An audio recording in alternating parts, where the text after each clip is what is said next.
Mbote na bino balandi ya PSB télévision bisika nyonso oyo oswami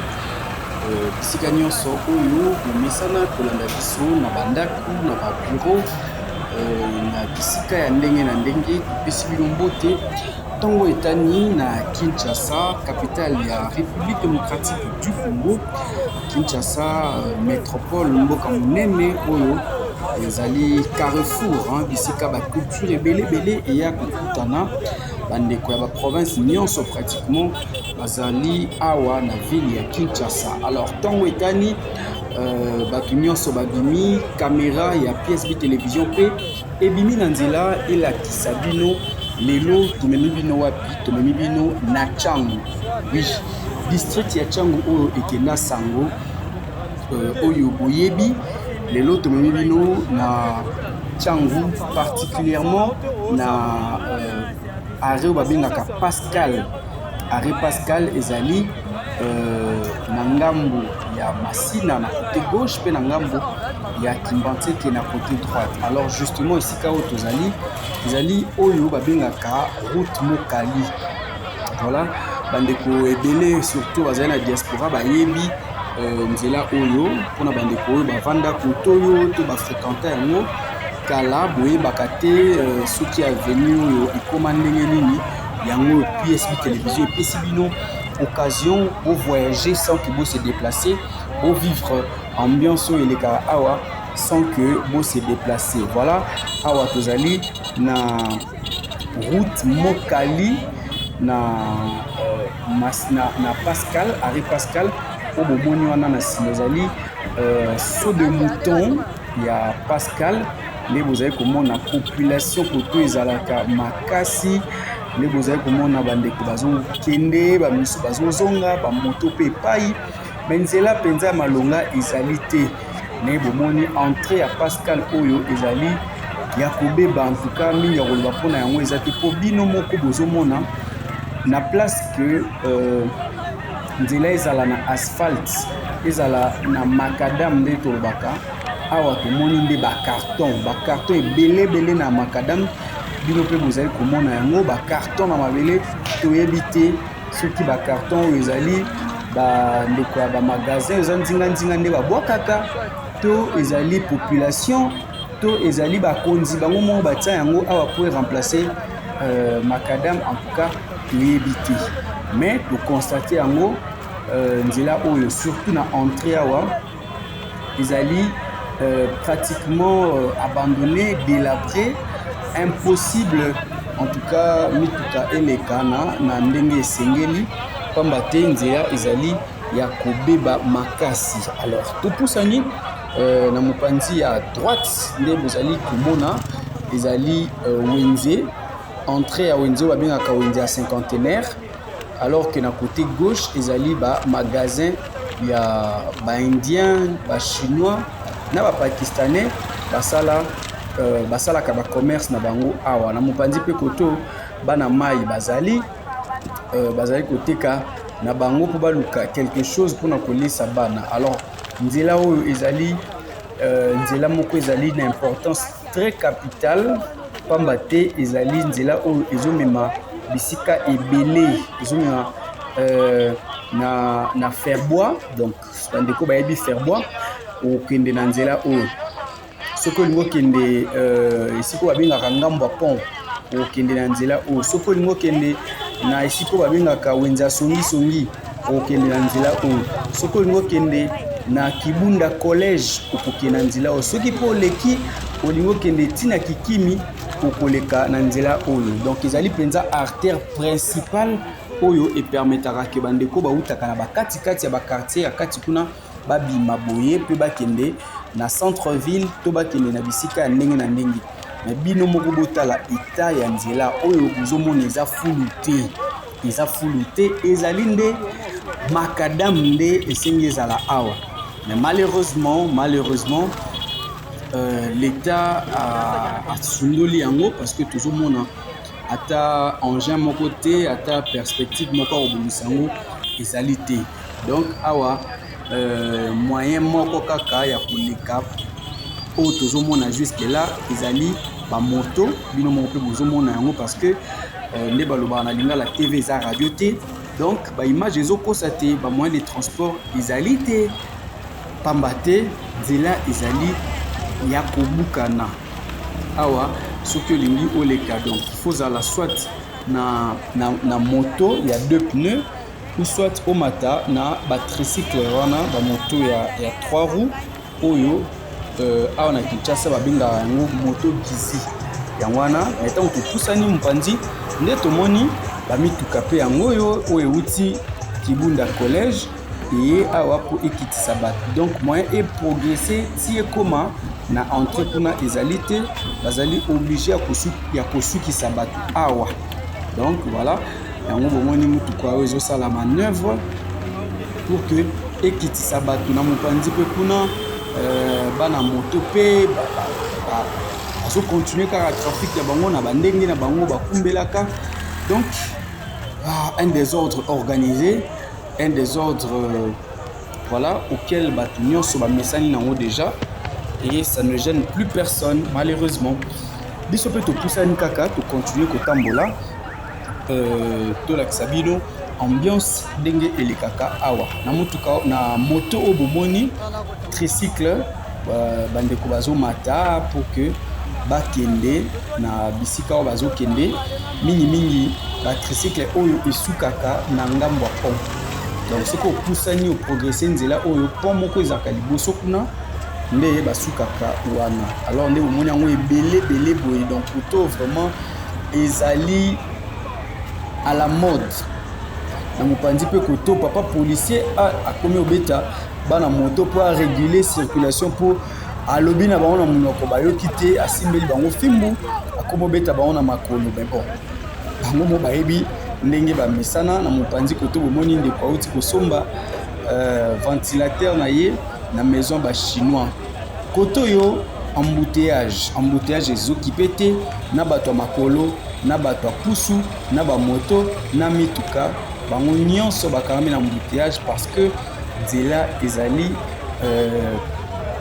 vraiment compliqué. Or soki nzela oyo ezalaki malamu elingaki permettre fluidité esalama makasi, donc bandeko batambola na lombango. Alors biso tocontinue kaka parcours na biso, tocontinue ronde na biso, tozali kokende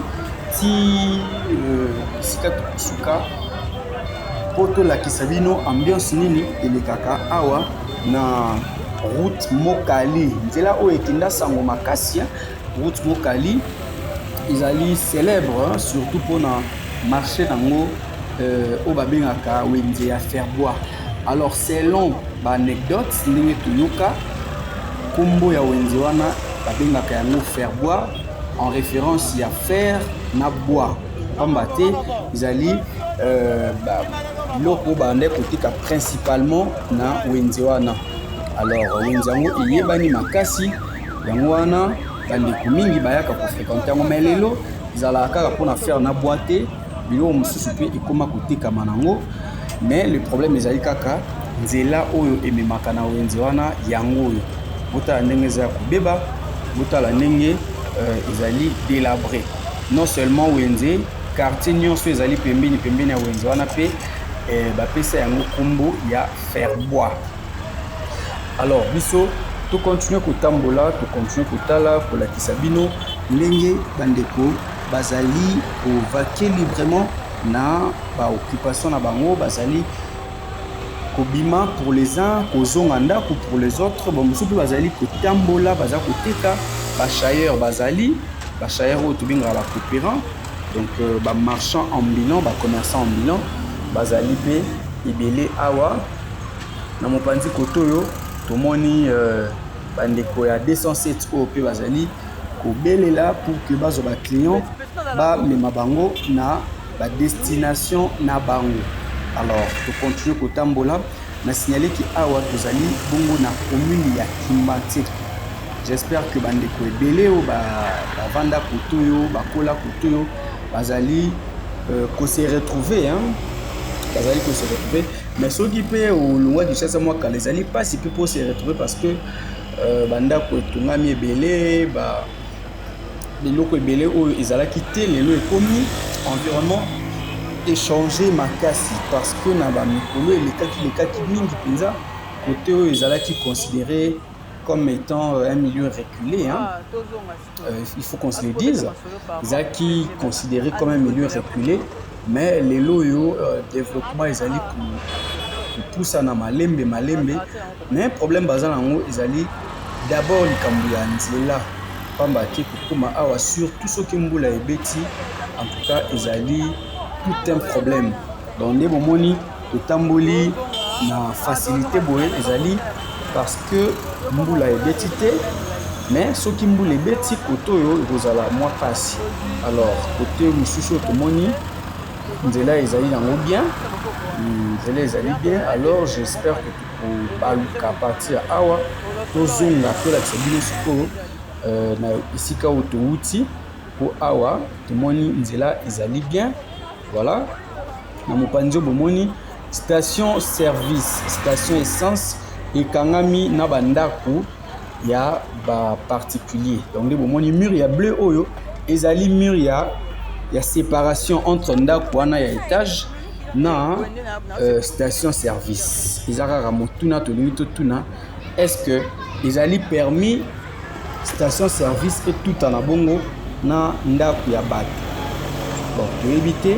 baexpert na baspécialiste barépondre biso bandeko boza na réponse botikela biso ata na commentaire soki ezali normal station service et tout en abongo na ndako ya bato et puis en cas ya incendie est-ce que bandeko ya station wana bazali na ba dispositif nécessaire ona ko boma moto ezali ba question oyo tomituni mais yango wana tende objectif vraiment ya parcours na biso ya mokolo lelo to continuer na biso kotambola j'espère que beaucoup répondre biso bakonzi ya mboka pe balanda biso mikolo nyonso bakotala nini bakoki kosala soki eza nango normal tant mieux mais soki ezali normal te bameka trouver solution avant que le pire ekoma alors to continue kotambola o bomoni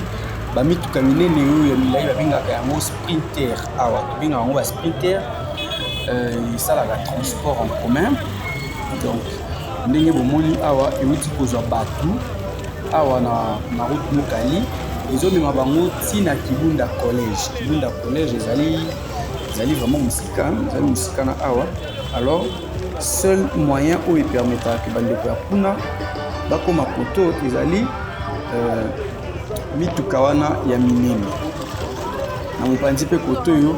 bamoto oyo batricycle oyo ndenge nayebisaki bino en tout cas soki olingi omona yango en grand nombre il faut oya nde awa na route mokali mpo ezali ebele ya bamodele nyonso ya baforme nyonso awa ezali ebele na mopanzi mpe awa tomoni motuka monene oyo ememi mabaya ememi na bato mais certainement eza kokende nango na wenze ya Ferbois donc ndenge tolobaki na bino oyo ezali wenze oyo principalement batekaka mabaya na mabende alors topusani tocontinue bino bozomona circulation ezali makasi bamama baye wenze bamama misusu baye kosomba biloko mpona koaménager bandako na bango parce que awa na entrée oyo bamaison ya bachinois baindo-pakistanais ezalaka ebele et bandeko mingi balingaka kosomba biloko epa na bango mpo basupposaka ke batekaka na moins cher alors oyo bomoni bandeko azobima na avenue ezali parce que bango bakendaki kocharge bato kuna to bandaki kobelela na kati ya avenue mpo bakanga nzela te alors policier oyo asungaki bango yeyo voilà yeyo atelemi awa ye nde motu azali koréguler circulation ya mingi bamoto oyo parce que soki batiki bango boye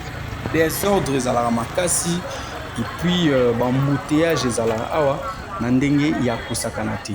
alors wana tozali kopusana moke tokoma na entrée ya route mokali esika saut de mouton ezalaka. En tout cas awa conseil gratuit pour na mutu nyonso oyo akosepela koya awa boyeba yango qu'il faut bozoba précaution ebele, notamment soki na mikolo wana mbula ebeti.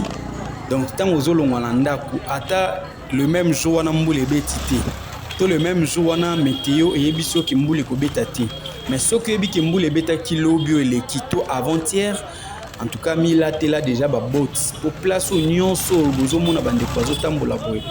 en réalité ezalaka nde potopoto na ndenge akosakana te. Ezalaka potopoto soki olataki ketch na oyo ya pembe onikaki na bicarbonate na javel mitali yo po okokota nde na potopoto okobosana ketch na yo ndenge ezalaki. Alors précaution liboso yango wana. Précaution mibale ezali que soki ozoya na esika oyo et que ozali na ba objet à valeur tel que ba téléphone, ba bijoux, tombongo, soit otiki yango na ndako, soit obombi yango jalousement po awa kimoyibi oyo ezali awa ezali indescriptible. Kimoyibi oyo ezali na Pascal, en tout cas nandimi te ke na bisika mosusu mpe ezali bongo. Alors ezali ba précaution oyo il faut kozwa pamba te awa kimoyibi ezalaka makasi. Et puis soki ozali mutu oyo osupportaka présence ya bato ebele te, en tout cas éviter na okoya awa to soki okokaka makelele te, éviter na okoya po esika oyo makelele ezalaka makasi boyoka nanu ndenge makelele ezali, bato ya mituka, bato ba moto, ba klaxon et tout ça boyoka nanu bino.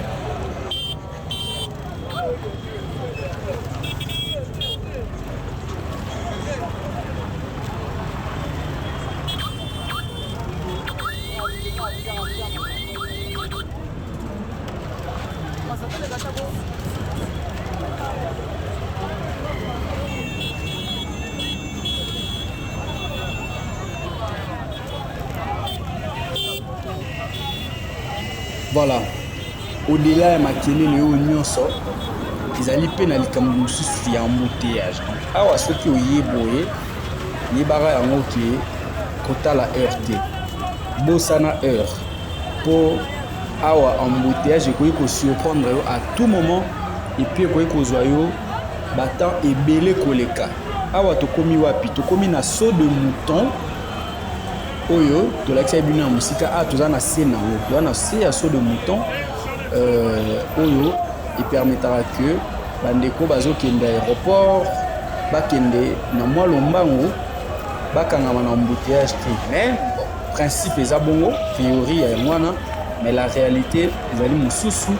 La réalité ezali oyo biso na bino toyebi. Alors touti na ngambo ya Kimbantseke siko to traverser boulevard tokomi awa na commune ya Massina, parce que arrêt Pascal ezalaka d'une part na côté ya Massina et d'autre part na côté ya Kimbantseke. Donc ezali sur boulevard Lumumba, ezali na boulevard Lumumba, et puis ezali avant dernier arrêt pour koma na Kingasani. Donc soki l'équipe Pascal après arrêt koya ezali Kingasani esika maison communale ya Kimbantseke ezali, soki oleki yango nde okomi na Kingasani ya suka. Alors awa tozali kotambola tomoni bandeko bazobelela quartier Super Lemba, bazobelela Zando Bokassa, bazobelela quartier Bitabe, bazobelela quartier Petro Congo. En tout cas à partir ya awa ba destination mingi okozwa yango po ezali carrefour monene pona ba transport. Alors to poussani to continuer toujours balade na biso na côté droite na biso ezali bongo stade municipal ya Massina. Donc stade municipal ya Massina ezali juste na droite na biso na sens oyo bozo talela. Donc to poussani to continuer bino mo bozo mona bato ko tuta na oyo wapi ba mama ba uti ba wenze ba uti bipai na bipai na bakifunda na motu. Donc circulation koto ezalaka makasi yango mpe esalaka ke kimoyibi to ya vol ezala makasi koto yo mpe to ya criminalité ezala makasi koto yo. Alors tozali bongo kopusana à quelques mètres ya awa ezali bongo nzela oyo babengaka route ya Bekatef. Bokomona yango tokokota mpe wana mpo ke tolakisa bino yango oyo bomoi na liboso kuna esali forme ya arc wana ezali passerelle oyo basala po faciliter bandeko kokatisa boulevard, parce que boulevard Lumumba ekoma monene ezali 4 bandes aller na 4 bandes retour. En tout cas pour préserver la vie ya la population yango wana bakonzi basala passerelle wana pour permettre que bandeko bakatisaka. Même malheureusement constat amer au tosali ezali que bandeko mingi ba préférer bakatisa na bango na c'est avec tout le risque au lieu que bakatisa na passerelle wana. Alors tokoye ba soki ezalaka nini, tokoye ba soki basalaka ndenge nini po bakatisa kamba te lelo penza tozali na bango awa, tozali na bino awa na Pascal pour que to vivre ensemble ambiance ndenge nini ele kaka kotoyo. Alors tozali kopousa na muke na pene ya passerelle oyo sungaka bandeko bakatisa.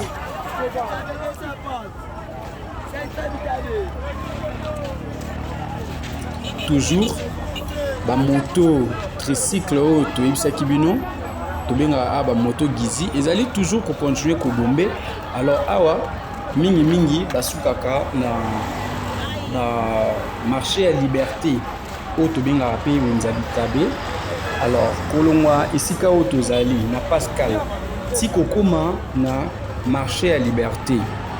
oyo tobenga pe Wenzabitabe bafutaka 500 francs na course. Donc 500 francs olongwe bandawa ti okomi na marché ya liberté. Mais ezali mpe na mosusu oyo bamemaka baclient ti na Petro Congo bango bafutaka 1500 francs. Donc olongwa awa ti na masi na Petro Congo. Bamosusu mpe bakendaka ti na de bonhomme. Alors na de bonhomme bafutaka 2000 francs. Donc banda de bonhomme ti awa na Pascal bafutelaka yango 2000 francs. Alors soki olingi opusa na lisusu okende lemba po bamoto ekendaka mpe na super lemba. Soki ozokende lemba wana nde ezalaka entre 3000 francs to 2500 francs selon ndenge boko négocier. Mais faut koyeba que ba prix oyo ezalaka fixe te. Ba prix ezalaka toujours ko dépendre na circulation. Soki nzela ezali ya kokangama, soki embouteillage ezali bandeko bamatisaka ba prix. Alors na mopanzi bomoni tante oyo batiawa ezali matanga te, ezali bandeko oyo basalaka campagne don de sang nde batiaka batante na bango na banzela na bacarrefour esika oyo bato balikaka ebele pour que motu oyo akosepela kopesa makila na ye aya apesa yango. Voilà yango wana batie yango na esika oyo parce que bayebi keza esika moko ezali très fréquenté nde bozali komona ba image bato balikaka awa mingi na ndenge bakosaka na mopanzi ape bomoni bamama bazali koteka na mabele,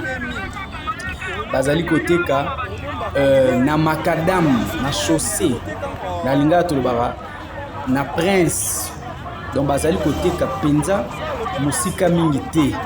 awa soki likama ekomi en tout cas bato bakolela mingi bakonzi baolela mingi nzambe akontinue kaka kobatela bango pamba te koteka boye ezali koexpose bango na barisque ebele. Alors yango bozomona awa batekaka biloko nyonso na mabele nde bomoni bandunda wana ezali na mabele nde bomoni awa bamama bazoteka bajouet bilamba bacasquette nyonso oyo baza koteka yango kaka na mabele. Donc eza ya kokama, ezali ya kokama en plein boulevard bandeko bazali koteka na bango oyo nyonso ezoyela bango na motu oyo nyonso baza na possibilité ya koteka mais choix ezali te na mopanzi oyo nde tolobaki stade municipal ya Masina yango oyo na mopanzi koto mama azali mpe koteka bapopcorn na ye mpona bamama oyo bawutaka wenze ntango mosusu alingi amemela bana ntango mosusu ye moko alingi alia ntango mosusu moto azozela transport akoki kosomba yango alors boulevard yango bino mo botala nde nalobaki voilà nde nayebisaki bino ke bato bapréféraka bakatisa boulevard na makolo nde bomoni ndeko oyo amemi marchandise na motu kokamwa avec tous les risques ya botala ye wana amemi carton ya monene na motu na ye awuti nango na ngambo botala ndenge azokima akosote nango passerelle oyo voilà asote akatisi mosusu mpe kuna botala bien ye mpe awuti na ngambo wana ye mpe azali na bidon apparemment ezali bidon ya huile awuti kosomba azali kokatisa olalala akatisi voilà avec tous les risques na bidon na ye awuti nango na ngambu ye wana azali kocontinue kokatisa en tout cas ezali mpasi mpo bariske awa ezalaka mingi bariske ezali mingi surtout na bandeko bakatisaka na makolo alors que à quelques mètres kaka ya awa bino mo bouti komona yango passerelle ezali mosika te mais toka mwa bandeko bapréféraka bakatisa kaka bongo ezali ndenge oyo bamesana tout à l'heure nayebisaki bino route BKTF yango oyo voilà kombo ya BKTF oyo bapesa na route oyo ezali en référence ya boulangerie moko ezalaka koto oyo boulangerie ya BKTF moko ezalaka koto yango wana bandeko bapesa kombo wana na référence alors mwangongo epusani biso mpe tocontinue toujours kotambola kolakisa bino ndenge nini Pascal ezalaka ndenge nini Pascal efonctionnaka bozali komona mituka ezali koleka na saut de mouton bato ya makolo mpe bazali koleka bamama bateki mpe bazali koteka basombi mpe batikali nsima te bazali kosomba nyonso oyo ezali mpona bango e na mopanzi kote oyo saut de mouton yango oyo saut de mouton oyo emema makambo ebele saut de mouton oyo ekotisa Vital Kamerhe prison saut de mouton oyo ekotisa Jamal na prison saut de mouton oyo ezali moko ya bainfrastructure oyo ezalaka programme po esalama na projet ya 100 jours voilà yango oyo malgré nyonso oyo eleka mais saut de mouton ezali kocontinue kosala alors pour rappel na nzela oyo ya saut de mouton bapekisaka bamoto elekaka te mpona koprévenir bango na badanger bakoki kokweya frein koki kosila ndenge bamataka mpe bakitaka wana mpona bango ezali na danger makasi bakonzi ya mboka bapekisaka yango mais ya kokamwa bino moko bozali komona na baimage bamoto ezali kocontinue koleka nde balobaka tv eza radio te bakoselaka image makambo te bino moko bozomona donc awa toteli mpenza na katikati na séparateur tozali kolakisa bino ngambo na ngambo moko euti centre ville ezali kokita na mopanzi ya aéroport ngambo mosusu euti aéroport euti Ntsele Maluku Kinkole euti bisika wana nyonso ezali kozonga na centre ville voilà bandeko mpe bazocontinue kaka kotraverse malgré les risques pamba te awa na esika oyo tozali bokokamwa surtout bandeko ya poto bokokamwa awa kobanda na limete première rue ti kokoma na aéroport ya Njili feu ya signalisation ezalaka te soki ndeko moko ayebisi bino ke atelemaki na feu rouge na boulevard Lumumba bokanga ye ndoki seki akosi po feu ya signalisation ezalaka te bo imagine bino moko nzela ya monene ezali na 4 bandes aller 4 bandes retour donc 8 bandes au total mais feu ya signalisation ezalaka te. Donc eyebana raté na ngonga nini ba piéton baleka, na ngonga nini bato makolo plutôt bato mituka baleka. Donc kindaka ndenge bozomona ba image ba mususu baleki, ba mususu bazongi boye, ba mususu ku ba mati likolo séparateur, ba mususu bakatisi mususu batikali. Donc ndenge bozomona awa ezali intelligence artificielle te, ezali ba image ba truqué yango te, ezali montage te, ezali réalité ya ville ya Kinshasa, ezali réalité oyo ba kinois ba vivaka na yango chaque jour. Bakatisaka 8 bandes sans feu ya signalisation. Nde bomoni neti ndeko aye mbangu a sauté ye wana pe akatisi akimi mbangu po ayebi ke moindre erreur awa bikame ekomi. Donc nayebi te est-ce que ba feu ya signalisation nde ezalaka cher mingi yango bakokaka kosomba yango te, ou bien bandeko oyo bazalaka kote oyo bazomérite nde ba feu ya signalisation te, ou bien ezali nango kaka kozanga kotiaka na makambo. Voilà nde bomoni bandeko mosusu bakatisi basaute, bamosusu bazongi boye, bamosusu mpe batikali nanu na séparateur batalela nanu mouvement. Voilà ndeko atekaka bamoustikia mpe ye wana aleki. Donc kaka ndenge bomoni boye moto akointerpele moninga azali te. Biso tosuki awa na bandi ete tolobi nyonso oyo esengelaki bolandi bomoni bino moko ndenge nini Pascal ezalaka, bolandi ba orientation nga na pesi mpona bandeko bakosepela koyawa. Merci na bino na ndenge bozalaki ebele ya kolanda biso. Bakonzi ya mboka mpe balandi bamoni réalité oyo population na bango azovivre. Motu na motu atire baleson, motu na motu atire baconclusion baoyo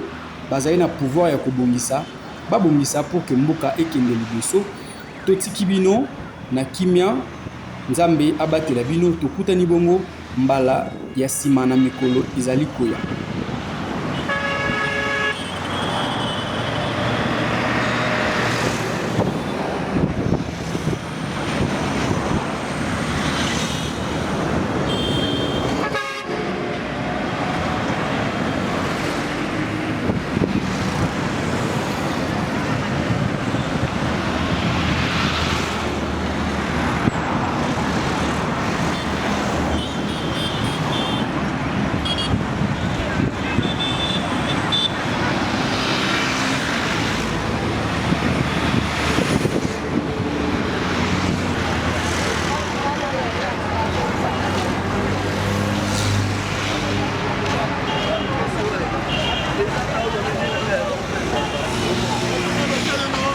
Quanto de monsieur pas non? Isso é? Foi, gente, que ele tá fora.